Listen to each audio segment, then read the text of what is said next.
The air in Savannah, Georgia is basically 90% water and 10% sweet tea by 8:00 a.m. If you've never been, imagine walking through a warm, damp sponge while surrounded by gorgeous, weeping Spanish moss and houses that look like they belong in a ghost tour brochure. It's picturesque. It's quiet. It is the absolute perfect place to sit on a massive wraparound porch, sip iced coffee, and write. That was my morning routine. I work from home. I write for a living. I drag my laptop and my mechanical keyboard outside to enjoy the breeze before the southern sun decides to melt the asphalt. I like mechanical keyboards. I like the tactile feedback. I like the click-clack sound. Is it loud? Maybe a little. Is it a sonic boom? Absolutely not. But apparently my typing was shattering the fragile ecosystem of Brenda's morning. I was mid-sentence, totally in the zone, when a neon yellow metal tape measure shot across my peripheral vision and slapped down onto my porch railing with a sharp thwack. I jumped, nearly spilling a perfectly good cold brew onto my pants. I looked to my left. Standing at the bottom of my porch steps was Brenda. Brenda was the neighborhood's self-appointed Homeowners Association enforcer. She didn't just sit on the board. She was the board. She lived and breathed the covenants. She wore a woven sunhat so comically large it could probably intercept satellite television, and she was glaring at me like I had just punted a puppy across her prized azalea bushes. 22 feet, she snapped, reeling the tape measure back in with a menacing zip. Excuse me? I blinked, staring at her over the top of my laptop screen.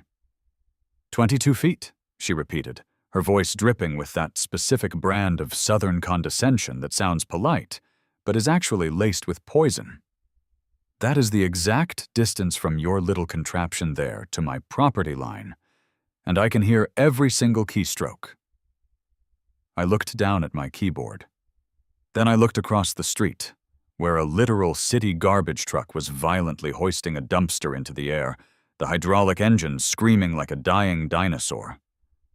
Brenda, I said slowly, there is a garbage truck right there. The garbage truck is providing a municipal service, she countered, adjusting her massive hat. You are just making a racket. Some of us are trying to enjoy the morning wildlife. You are scaring the cardinals, and I will not have it. I stared at her. Was this a joke? You think my typing is scaring the birds? I think your incessant clicking is an electronic nuisance, she shot back. She reached into her canvas tote bag, because of course she had a canvas tote bag, and pulled out a laminated pink slip of paper. She marched up my steps and slapped the paper down right next to my mousepad. This is your official warning, she said, practically vibrating with smugness. Electronic nuisance and amplified disturbance. Read the bylaws, sweetie. Section 4, paragraph 2. Electronic noise is strictly regulated. If I hear that thing tomorrow, it's a $50 fine. The day after that, $100. She turned on her heel and marched back to her manicured lawn, leaving me sitting there in stunned silence. I picked up the pink slip. It was a formal HOA citation. For typing. On my own porch. Did I get mad? Sure. Did I consider just going inside and working in the air conditioning? For about 2 seconds. But then the petty part of my brain, the part that fuels my entire existence, woke up and started stretching its legs. Read the bylaws, sweetie. Oh, Brenda, you have no idea who you are dealing with. I packed up my laptop, went inside, and made a fresh pot of coffee. It was time to go to war. If there is one universal truth about HOA dictators, it's that they love their rules. They worship the rule book. They treat the covenants like sacred texts.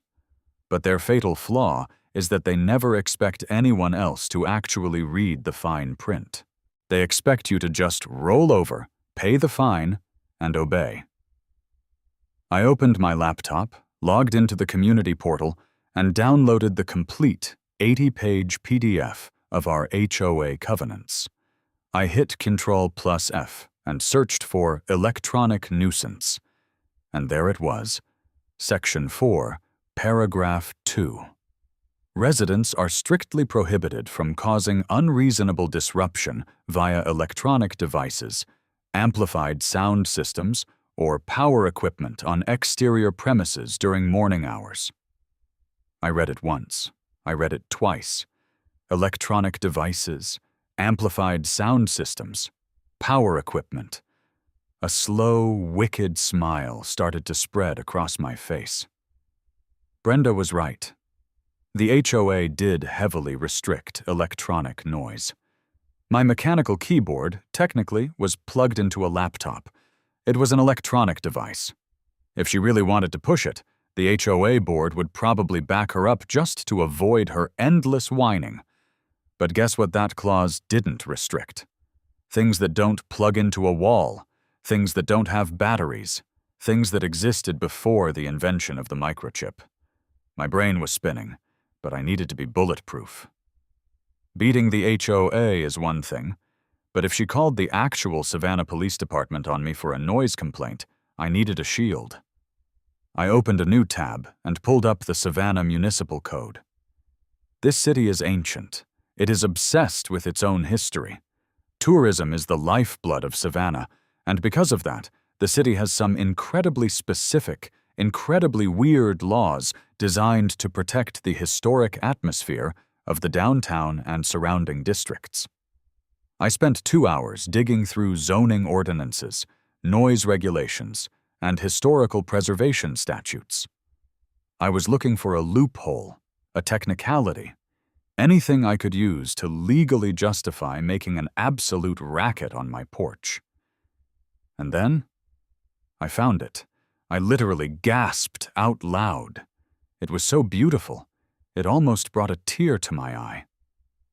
Savannah City Code, Title 9, Section 4, Noise Control Exemptions. There was a long list of things exempt from daytime noise ordinances. Emergency sirens, parades with permits, church bells. And right there, nestled at the very bottom of the list, the operation or demonstration of non-amplified acoustic instruments or antique mechanical equipment for the purposes of artistic expression or historical preservation. I read it again just to make sure I wasn't hallucinating. Antique mechanical equipment. Brenda hated the clicking of my little plastic keyboard. She hated the tiny electronic clack of a modern device. She thought that was loud. She wanted to use the rule book to force me to stop using electronics on my porch. Fine. I would happily comply. I would absolutely ditch the electronic keyboard. I grabbed my car keys. I didn't just need a keyboard. I needed the Industrial Revolution. Savannah has an antique store on practically every corner. I spent the next 4 hours driving to every single one of them. I was a man on a mission. I didn't care what it cost. I considered it an investment in my own sanity. At the fourth shop, tucked away in the back corner of a dusty, dimly lit room smelling of mothballs and old leather, I found the beast. It was a 1920s Underwood No. 5 typewriter. It was massive. It was made of solid, heavy cast iron. It looked like it belonged on a battleship. It was painted a glossy, intimidating black, with glass-topped keys framed in polished metal rings. I asked the shop owner if it worked. "Oh, it works," the old man wheezed from behind the counter. "Just had it oiled. But you gotta really hit those keys, son. It ain't a computer." I walked over to the beast. I placed my index finger on the A key. I pushed down. Nothing happened. The resistance was incredible. I pressed harder. With a sudden, violent release, the metal type bar swung forward and smashed into the paper roller with a sound like a gunshot.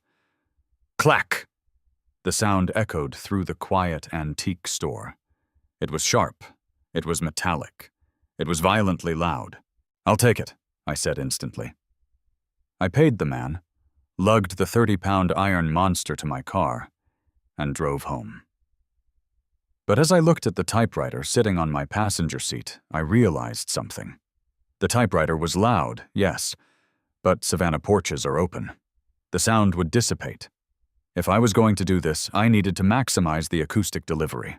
I needed to ensure that every single decibel was directed perfectly toward Brenda's property line. I needed a contractor. I pulled out my phone and called Mike. Mike was a local guy who had repaired my back deck a few months ago. He was a burly, bearded guy with a thick southern drawl who did excellent woodworking and didn't ask too many questions.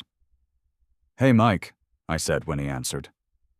"I have a weird project for you. I need you to build me a wooden half-dome, like a band shell, but small enough to fit on a desk." "A band shell?" Mike asked, sounding thoroughly confused. "For a desk?" "Yeah. I need to put it on my porch desk, behind my equipment. I need it to catch sound and reflect it forward." There was a long pause on the line. "Buddy," Mike said slowly, "are you building a sonic weapon?" "No," I laughed. "It's for historical preservation." Mike showed up the next morning with a truck full of curved plywood and 2x4s. He walked onto my porch, looked at the desk, looked at the massive cast-iron typewriter, and then looked across the yard at Brenda's house. He slowly reached up and scratched his beard. "I see," Mike said softly. "I just need the sound to be focused," I explained innocently. Mike grinned. It was a terrifying, beautiful grin. "I don't know what kind of war you're fighting here, man, but this specific grade of plywood, it's acoustic. We use it for recording studios. If you put that iron monster inside a shell made of this stuff, it's gonna bounce the sound right across that lawn like a laser beam. I'll give you a discount on the labor just so I can watch." For the next 3 hours, Mike built the shell. It looked like a miniature version of the Hollywood Bowl sitting right on my desk. He angled it perfectly. The focal point was precisely aimed at Brenda's living room window.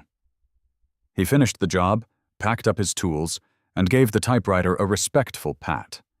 "Give 'em hell," he whispered, before driving off.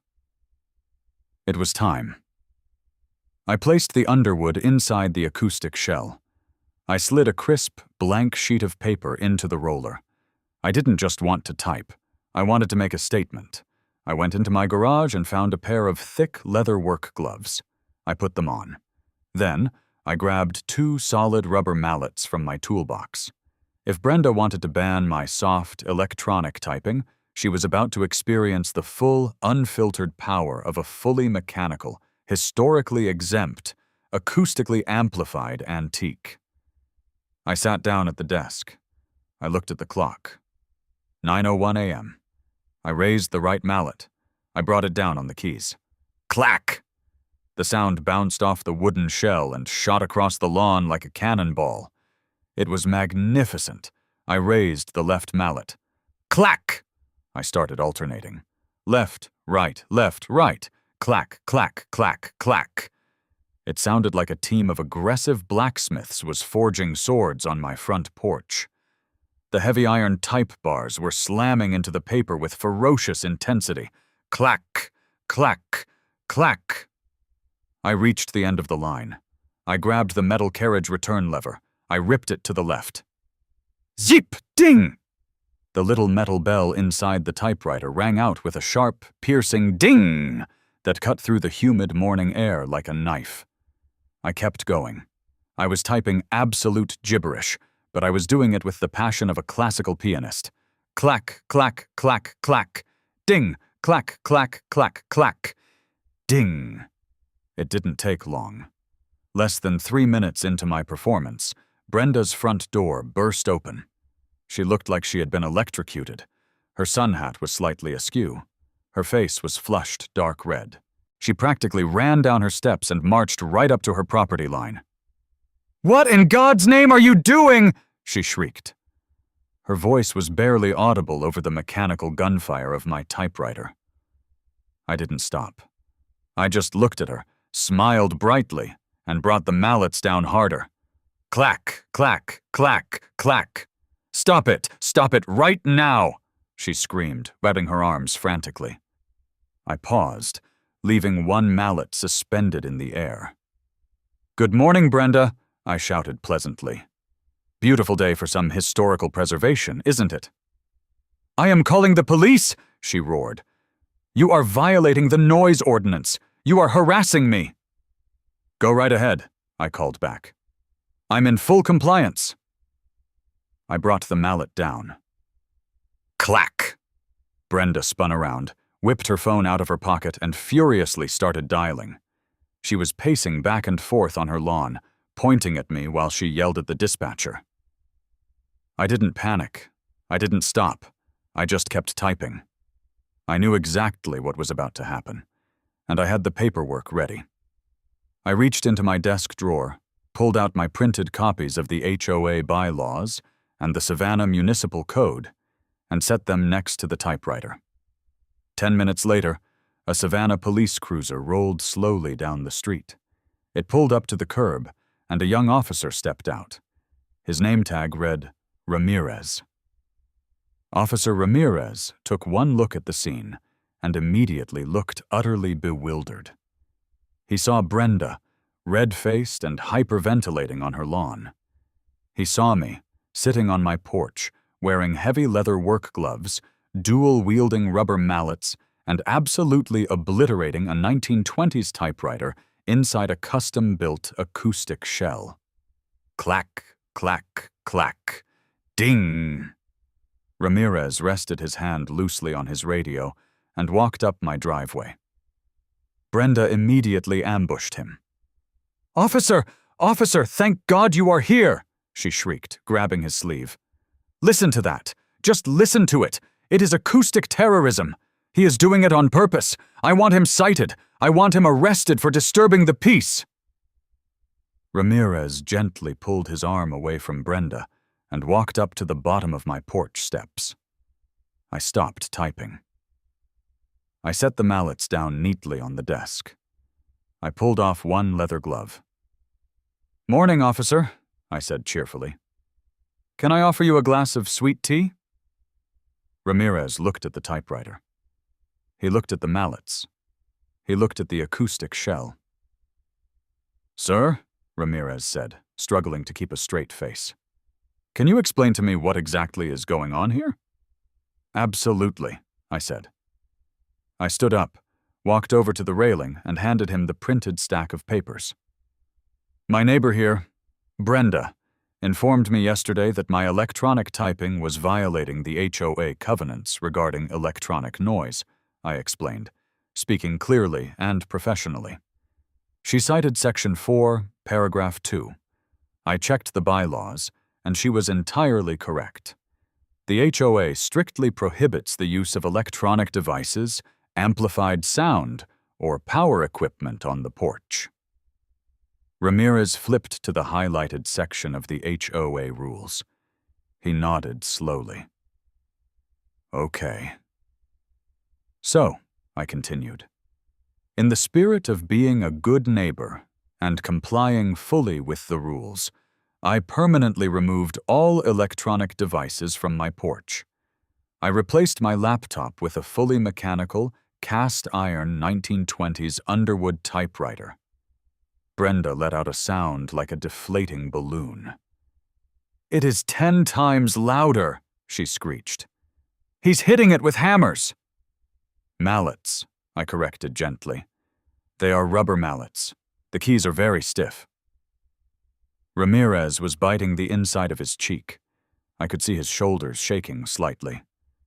He looked down at the second sheet of paper I had handed him. And what is this? He asked, tapping the Savannah Municipal Code.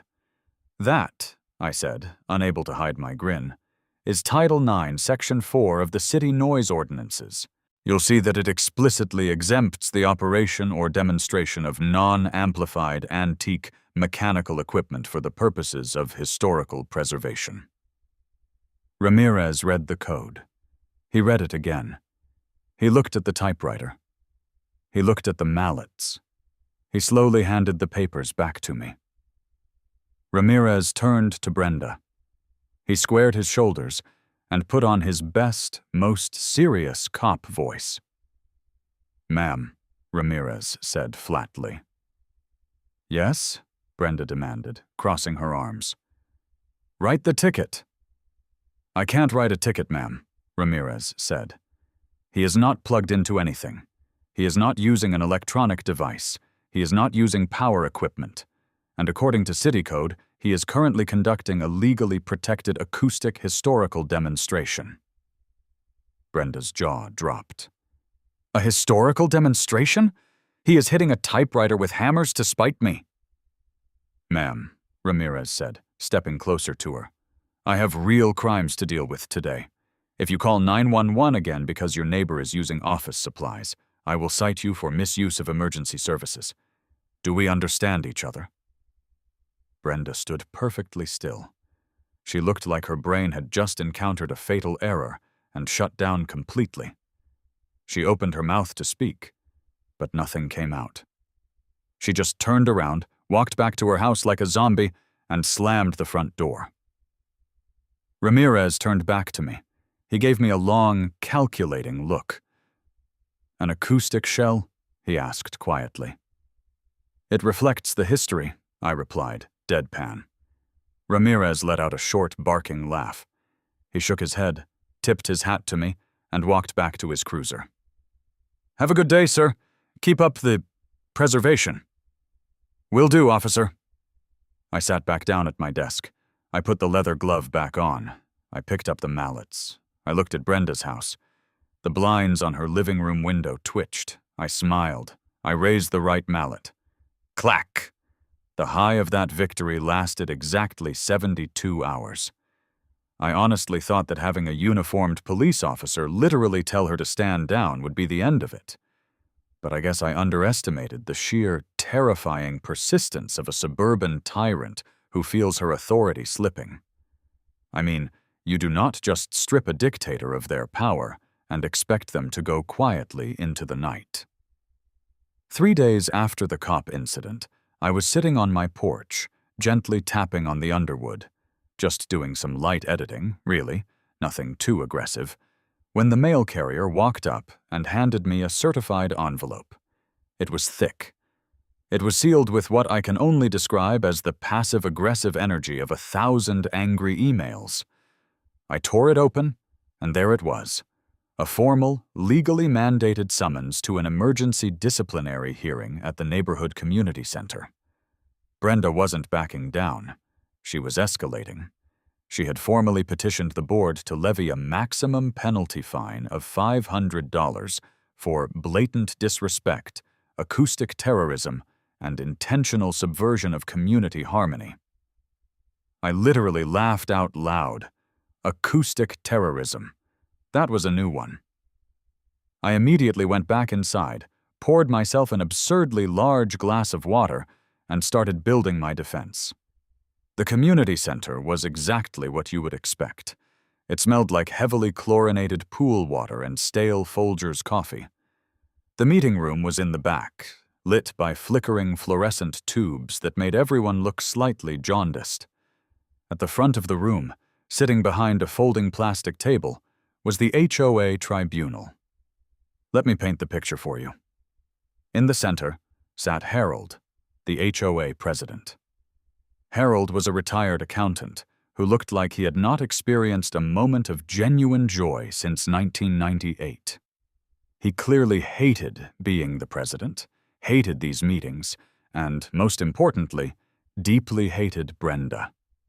To his left was Susan, the secretary, who was already aggressively knitting what looked like a very long, very ugly scarf. And then, to his right, was Brenda. She wasn't wearing her massive sunhat today. Instead, she had opted for a sharp, tailored blazer. She looked like she was ready to prosecute a mob boss. She had a literal manila folder stuffed with documents, and sitting right next to her was a portable projector. "Let's just get this over with," Harold sighed, rubbing his temples. He didn't even look up from his notepad. Brenda, you called this emergency session. The floor is yours. Brenda stood up. She smoothed out her blazer, shot me a look that could curdle milk, and walked over to the projector. She plugged it into her laptop. Members of the board, she began, her voice quivering with righteous indignation. We live in a civilized society. We have rules to maintain peace, order, and property values. But the individual sitting before you today has decided that those rules do not apply to him. She clicked a button, and a photo of my porch flashed onto the pull-down screen behind her. She had zoomed in from across the street. You could clearly see the wooden acoustic shell and the massive black iron underwood sitting inside it. This, Brenda declared, slapping the screen with her hand, is an engine of harassment. When I politely informed him that his electronic keyboard was violating our morning noise ordinances, he retaliated. He purchased an industrial-grade antique typewriter and constructed a wooden amplification chamber to direct the sound straight into my living room. She clicked to the next slide. It was an audio waveform chart. I am not kidding. She had somehow recorded the sound of my typing and run it through audio analysis software. The decibel spikes you see here, she continued, pacing back and forth, occur every time he hits a key. And these massive spikes? Those are when he hits the metal return lever. It is deafening.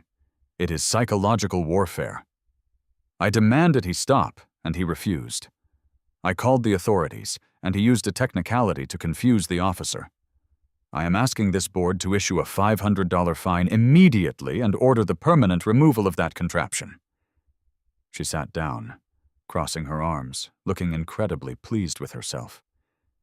Harold sighed again, a long, rattling breath. He finally looked at me. Do you have anything to say for yourself? Because, frankly, building a sound-reflecting dome to blast typewriter noise at a neighbor is, well, it's pretty unhinged.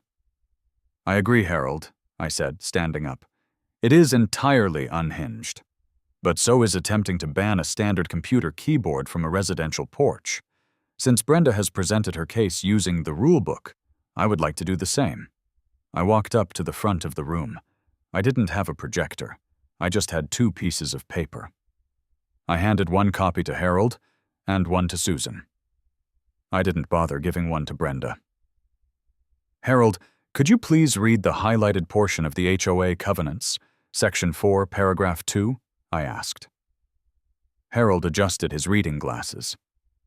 Residents are strictly prohibited from causing unreasonable disruption via electronic devices, amplified sound systems, or power equipment on exterior premises during morning hours. Thank you, I said. I turned to face the board. I am a writer. I work from home. Brenda issued me a formal citation because she claimed the clicking of my standard electronic keyboard was an electronic nuisance. I did not want to be a nuisance. I wanted to be a model neighbor, so I completely removed all electronic devices from my porch. Brenda scoffed loudly. You replaced it with something worse. I replaced it with something perfectly legal, I shot back, keeping my voice painfully calm. Harold, is an Underwood No. 5 typewriter an electronic device? Harold looked at me over his glasses. No. Does it plug into a wall? Does it use batteries?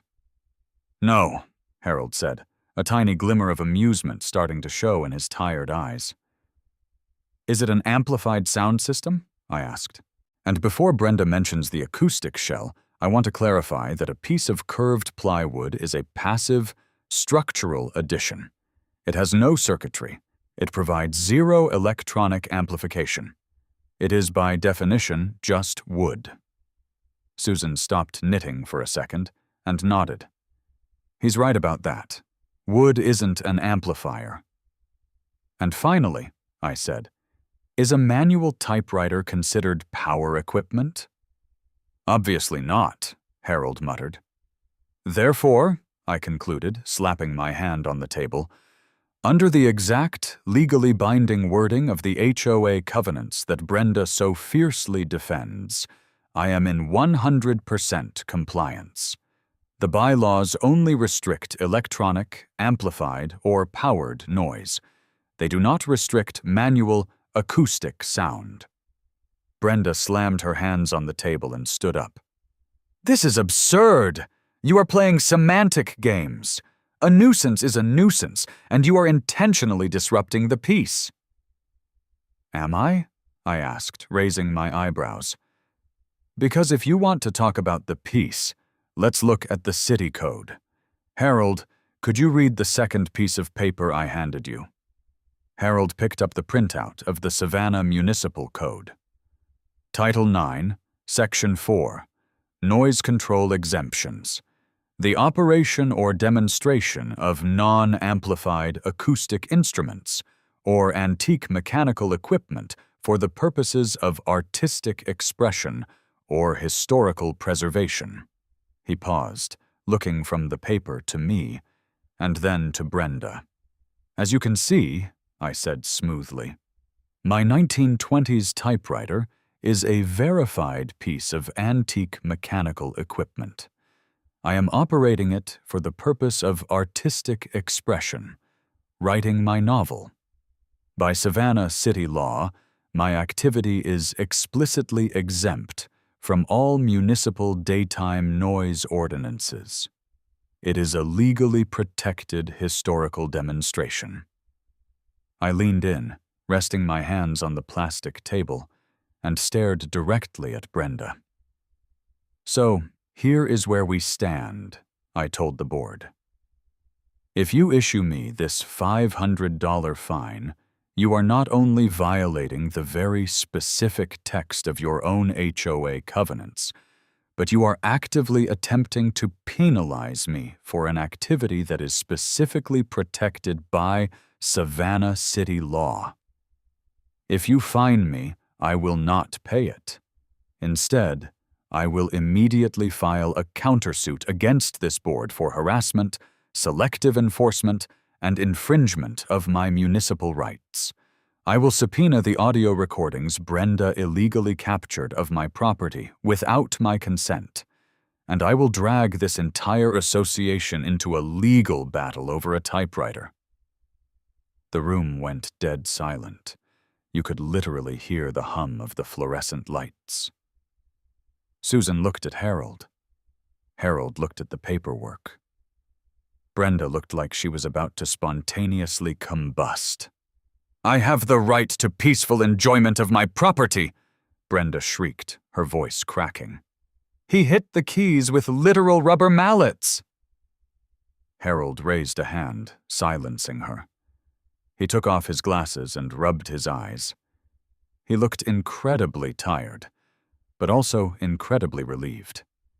He finally had the perfect, airtight excuse to shut Brenda down. "Brenda," Harold said, his voice flat. "He's right. The covenants specify electronic or powered noise. We can't fine him for using a manual, antique device, especially not if the city protects it. The board has no authority here. If we fine him, he will sue us, and he will win. The HOA cannot afford that kind of legal liability." "You cannot be serious," she yelled. "You are just going to let him get away with this." "I am officially dismissing the citation," Harold said, picking up his gavel and tapping it weakly against the table. "Case closed. The fine is waived. And Brenda, stop recording people's porches. It's creepy." He stood up, grabbed his jacket, and walked out of the room without another word. Susan packed up her knitting and followed him. Brenda and I were the only ones left in the room. She stood there, staring at the blank projector screen, her hands shaking with suppressed rage. I quietly packed up my papers, gave her a polite nod, and walked out the door. The walk back to my house felt like floating. The southern heat didn't even bother me. I had weaponized the municipal code. I had turned a piece of curved plywood and a rusted iron machine into an impenetrable fortress of malicious compliance. That was 3 weeks ago. The new normal on our street is actually pretty great. I still go out on the porch every morning. I still bring the underwood. I don't use the rubber mallets anymore. That was really just for the grand finale. But I do type on it, hard, for about an hour every day. The acoustic shell is still perfectly angled. The clack ding echoes through the oak trees like clockwork. Brenda doesn't come outside in the mornings anymore. Her prized bird-watching routine has apparently been moved to the backyard. I never see her wearing that ridiculous sunhat. Sometimes, though, I catch a glimpse of the blinds in her front window twitching. I know she's standing there in the dark, watching me, fuming, entirely powerless. Whenever I see the blinds move, I don't type. I just stop what I'm doing, pick up one of the rubber mallets from my desk, and give the window a slow, friendly wave. The blinds always snap shut immediately, and honestly, that is the greatest victory of all. It's not just about winning the argument, it's about sending a message. If you are going to weaponize the rulebook to harass your neighbors over something as petty as a quiet keyboard, you had better be absolutely certain they don't know how to read the footnotes. Because the moment you push someone who knows the system better than you do, you stop being the enforcer, and you become the punchline. This is exactly why sovereign ruling exists. There is a specific kind of justice that you can only achieve by following the rules so perfectly, so aggressively, that the people who wrote those rules end up choking on them.